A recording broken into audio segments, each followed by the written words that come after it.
5次元をリアルにするとはどういうことでしょう。実際、リアルとはどういう意味なのでしょうか。この混乱した時代の中で、人間であることの難しさの一つは、本物の定義が日々変化しているように見えることです。何が現実で何が真実なのかは、毎日、思考や感情によって変化しているように見えます。実際に起きていることは、私たちが地球の器を5次元以上の周波数と共鳴させるための準備の過程にあるということです。私たちの意識が拡大し、少なくとも高次元の現実と共鳴し、コミュニケーションが取れるようになる。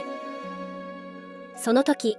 真の5次元の自分を包む3次元の器を思い出すことができるようになるのです。この記憶は、夢や瞑想、あるいはあなたの意識が高次元や5次元の周波数と共鳴するようなピーク体験の形でもたらされることがあります。あなたの意識が5次元以上と共鳴するときはいつでも、たとえほんの一瞬でも5次元の今を体験することができるのです。3次元や4次元の意識状態の時、空間フォーマットから解放されると、ずっと知っていたけれど忘れていたことを思い出すことができるようになります。いつも知っていたというのは、皆さんが持っている高次元の自己表現が3次元や4次元の時間と空間を超えて共鳴していることを意味しています。皆さんはもはや3次元のコミュニケーションの論理的、連続的なフォーマットに制限されることはありません。その制限から解放されれば、あなた方の惑星を常に訪れている私たちの船を、生来の5次元の現実の周波数の中で知覚することがより可能になります。人類が5次元を見ないのには、いくつかの理由があります。一つは、人は通常、自分が信じていないものは怖いので知覚しないことを選ぶからです。特に今、あなたの惑星と日常生活の極端な変化の中で、3次元にはすでに十分恐ろしいことがあります。もちろん、これらの変化を知覚したくないために、知覚しない人間もいます。彼らは、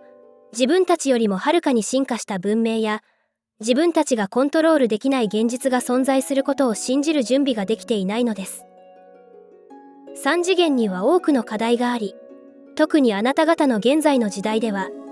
多くの人が布団に頭を隠しています。つまり、ガイアの惑星と気象システムで起きている無数の変化を知覚することを拒否しているのです。ああ、これはただの幻想なんだ、と彼らは自分を慰めるために言うのです。しかし、親愛なる惑星ガイアは、人類が彼女の惑星に作り出した大きなダメージにもはや耐えることができません。そこで、ガイア自身が5次元以上のギャラクティックを呼び寄せ、大いなる必要性に迫られている彼女の手助けをすることになりました。もちろん、ガイアが重大なダメージを受けていることを理解するに至った多くの素晴らしい人間たちがいます。しかも、そのダメージの膨大な割合は、人類に起因するものです。そのため、私たち銀河系ファミリーは、ガイアの惑星的アセンションを支援するよう要請されたのです。3次元マトリックスは、低次元の存在たちが、惑星のアセンションのプロセスについて学び、実践する場所です。参加するために転生できる学びの惑星を持つために作られました。あなたが知っている何世紀もの間、人類とガイアのために自らを犠牲にした偉大な人類のリーダーが、重要なイニシエーションを受けたことが知られています。これらの指導者たちは、その形態を5次元やそれ以上に拡大することを選択できるようになりました。この意識の拡大は、決して利己的な目的ではありませんでした。なぜなら、他者に奉仕することで、意識が拡大し、生来の5次元以上の自己に戻ることができるからです。